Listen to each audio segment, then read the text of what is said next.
Synergy loves company. We have this coterie of rich franchises, the company now, that people want to engage with. I came here to try and continue what Walt Disney and his associates set in motion 50 years ago, which is to experiment with every new and innovative kind of entertainment possible.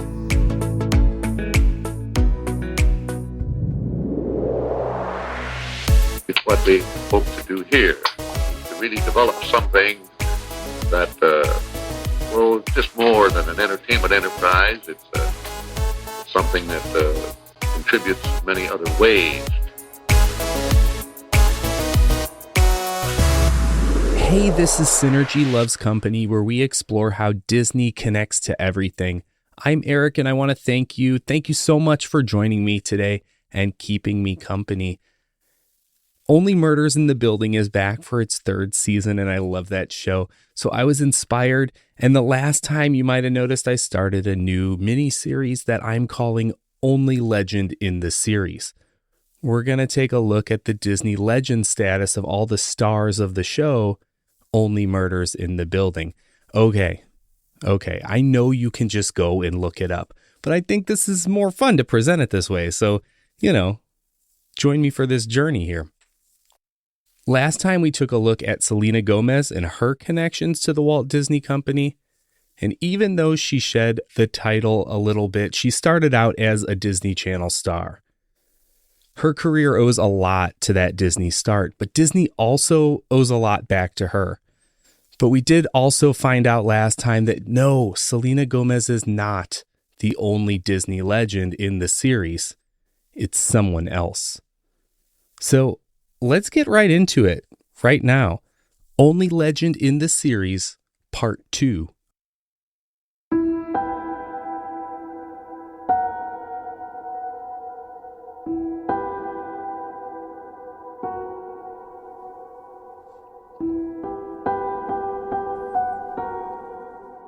He never intended to become what he became.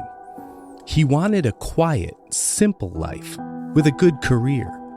That's why he went to college in the first place. He was going to help people. He was supposed to become a social worker, but he couldn't help it. He had been bitten by the bug, the show business bug. It wasn't as sudden as it sounds. It was always right there. His mother was a symphony concert master and encouraged his creativity. He was the youngest of 5 and always trying to get his older siblings to laugh. Telling jokes, singing silly songs, the occasional impression, his family encouraged his eccentric, absurdist humor.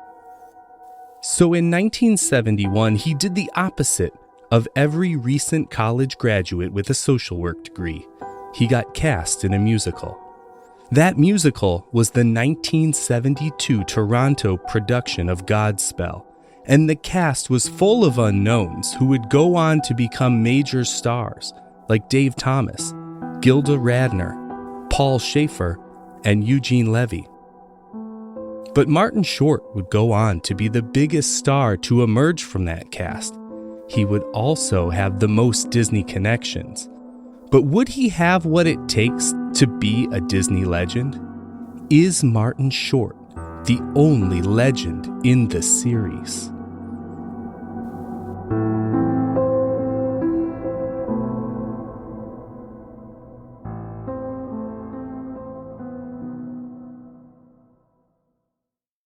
If you take a look at his career, like we're going to do today, it's easy to see that Martin Short has the longest list of contributions to the Disney Company out of the whole cast of Only Murders.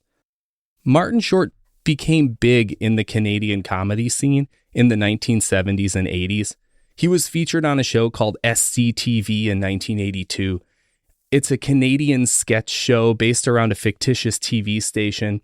On the show, he developed some larger-than-life characters like Ed Grimley, as well as performing some impressions. But in 1984, he joined the cast of Saturday Night Live, bringing along some of the characters that he developed at SCTV, specifically Ed Grimley. Now, I've already talked about Ed Grimley twice now, so let's stop and talk about the character of Ed Grimley for a second. I know it's not Disney, but I think it's an important step in his journey to working with Disney. Ed Grimley wore a plaid shirt, high-waisted pants, and had a giant spike of hair on the top of his head, and a posture of pure awkward energy. He had a childlike wonder about him and larger-than-life emotions, really not dissimilar to a Pee Wee Herman-like character.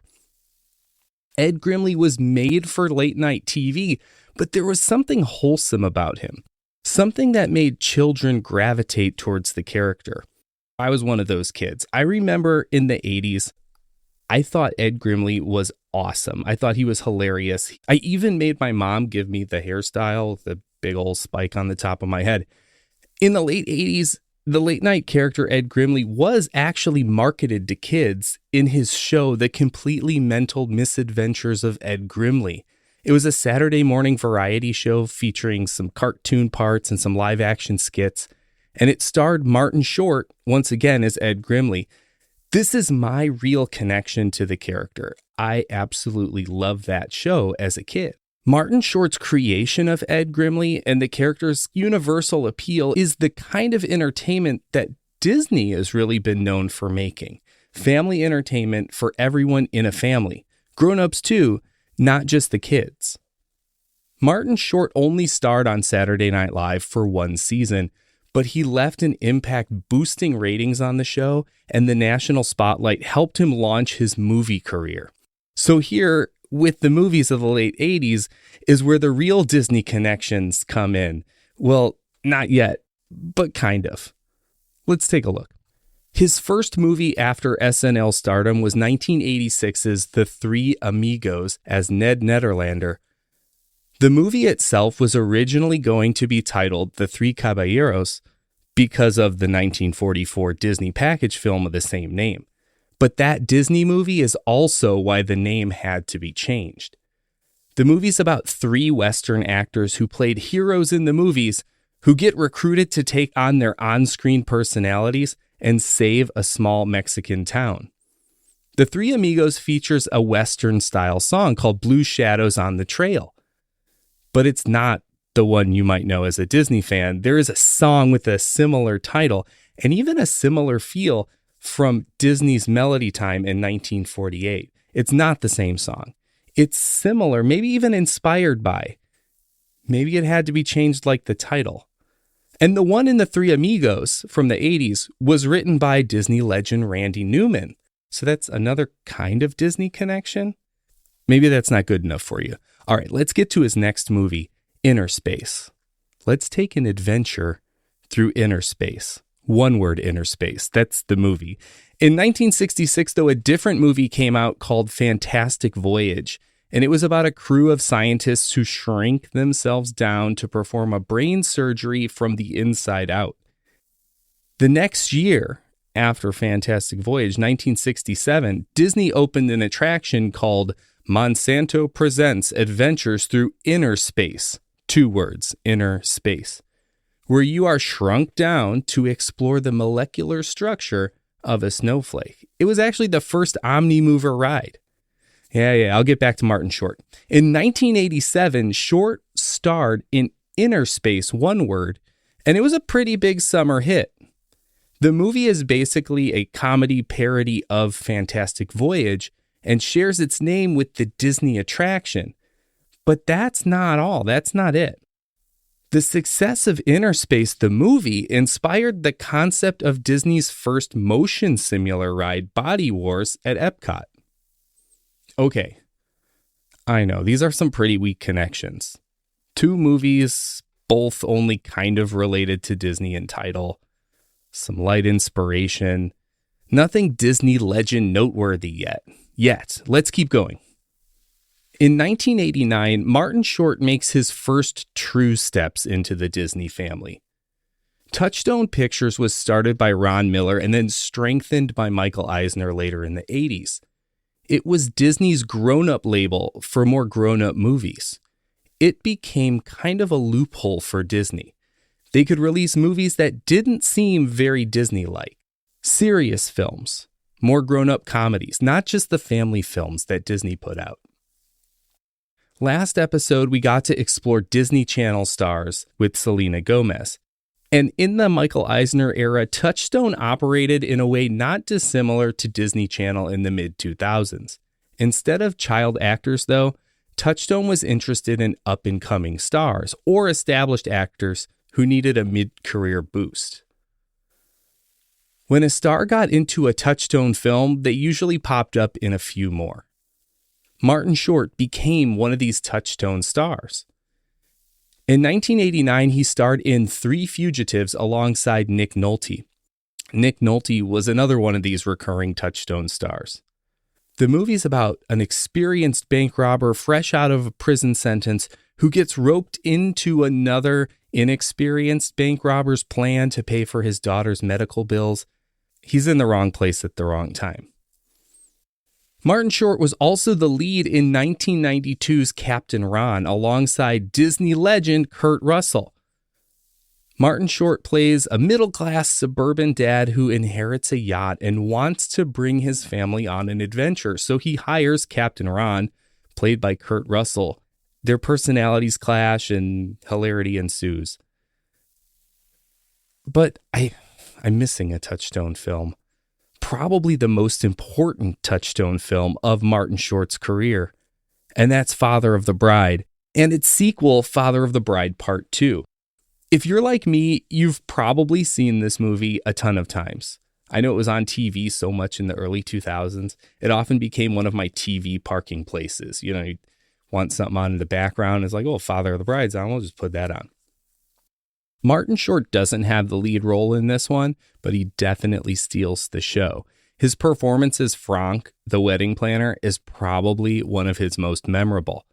In The Father of the Bride, Frank gets hired by the Banks family to help plan their daughter's wedding.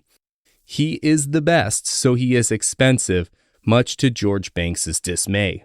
George Banks, the father of the bride. Frank is one of those eccentric, larger-than-life characters that Martin Short does best. But I think the coolest thing about Frank is his connection to the Disney parks. If you were to decide to get married at Walt Disney World Resort, you would probably want to visit with one of their wedding planners to iron out the details of your big day. The building where you meet them is actually called Frank's Wedding Studio, located just next to the Disney Wedding Pavilion right between the Polynesian and the Grand Floridian on Seven Seas Lagoon. Frank's Wedding Studio is named for Martin Short's character in the Father of the Bride movies. This gives him a special distinction over his Only Murders castmates. He's the only cast member with a Disney property named after an iconic character of his. Moving on from his Touchstone performances, Martin Short also scored some roles in Disney-branded movies, too. In 1997, he had a supporting role alongside Disney legend Tim Allen in Jungle to Jungle. And in 2002, he had a big year with Disney, giving his voice to some animation. In Treasure Planet, he voiced Ben, or Ben, Bioelectronic Navigator, and he's the navigation robot who had been marooned on Treasure Planet. He also gave his voice to Lars, a French artist in the direct-to-video 101 Dalmatians 2 Patch's London Adventure. Then, later on, he teamed up again with Disney legend Tim Allen as Jack Frost, the foil to Tim Allen's Santa in 2006's The Santa Claus 3. In my opinion, this is not really a shining moment for Short. I wasn't a fan. Maybe you love Santa Claus 3. Tell me I'm wrong. Reach out to me on social media. Tell me you love Santa Claus 3. But I'm guessing you probably agree with me that 1 is the best, 2 is okay, 3 is barely watchable. In 2012, he voiced 3 characters in one movie for Tim Burton. In Frankenweenie, the animated one. Frankenweenie had been a live-action one earlier in the 80s, but then got a bigger treatment with the cool stop-motion animation in 2012. Martin Short plays Victor Frankenstein's father, Edward. He plays the mayor, Mr. Burgermeister, and he plays Victor's nemesis, Nasser. Martin Short doesn't just stick to Touchstone and Disney-branded movies, animation. He actually goes and branches out, and he's been a guest star on a ton of Disney and Disney-related television shows. Shows like Muppets Tonight, The Simpsons, Modern Family, and he even portrayed Lumiere in Disney's Beauty and the Beast: A 30th Celebration in 2022. But something's missing. That's not enough to make him legendary. Something's got to put him over that legendary edge. Oh yeah, last time I mentioned that the only legend in the series would have a connection to the Disney parks. So let's go back. Let's go back to Inner Space. When we first talked about Inner Space, the movie, and Fantastic Voyage, I mentioned that Body Wars was inspired by these movies. If we go back in time and step over from Body Wars to another Epcot Wonders of Life attraction, we would see and hear Martin Short as the narrator in the Making of Me film, a theme park-friendly exploration of human reproduction. Across Walt Disney World at MGM Studios, yes, I'm calling it MGM Studios, not just because I still like to call it MGM Studios, but because it was when this attraction was there. Martin Short starred as a mad scientist in the Monster Sound Show. In the attraction, an audience would watch the video of Chevy Chase trying to sell life insurance to the mad scientist, while Short's character kept unsuccessfully setting traps to trap Chevy Chase around his house. After the video, audience members would be asked to try to recreate all of the sound effects in time with the short, resulting in some humorous timing. In 2002, Martin Short brought his Disney Parks acting international when he starred as the narrator in Cinemagique in Disneyland Paris. Go and correct my French pronunciation. I said Cinemagique. In Cinemagique, you are being treated to a history of cinema through clips of movies. Short plays an audience member who takes a phone call during the movie, rudely walks up onto the stage, and then gets transported into the screen, becoming a character in all of the film clips throughout history while trying to escape them and get back to the theater. It continued to run at Disneyland Paris until 2017. In 2007, Martin Short returned to Epcot in the update of Canada's 360 film, Oh Canada. Canada's tourism board wanted to update the perception of Canada. It was kind of dated in the old previous version of the film. Disney chose Martin Short to narrate it and add some humor and give it a fresh perspective. His version of Oh Canada lasted until 2019 when his former SCTV castmates Eugene Levy and Catherine O'Hara took over. And surprisingly, they took a lot of the humor out. For two funny people, I know this is one of those things that gets complained about in Disney a lot, but for two funny people to take that narrator spot from another really funny person and to just strip all the humor out is a travesty.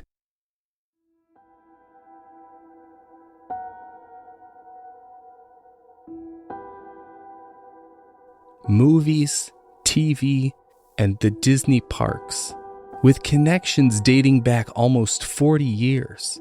By the time Martin Short returned to the Walt Disney Company to star as the Broadway director turned podcaster Oliver Putnam, he had done more for the Disney Company in more areas of entertainment than any of his Only Murders in the Building castmates.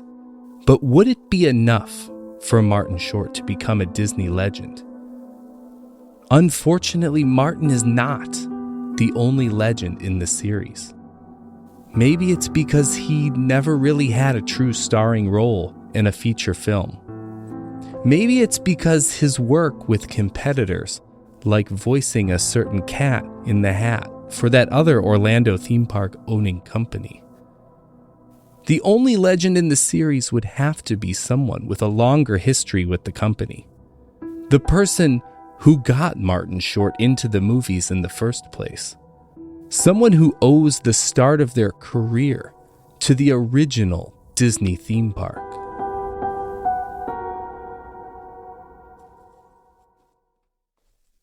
I wonder if you know who the next episode is going to be about in another couple weeks. I'm sure you do already, but if you want to hear that episode, make sure you subscribe or follow in your favorite podcasting app. And then that next episode, when we reveal the only legend in the series, will be right there on your phone when it's ready. Again, I hope you had fun with this one. I know I had lots of fun. I'm having fun with this kind of true crime spin on these episodes that I'm doing.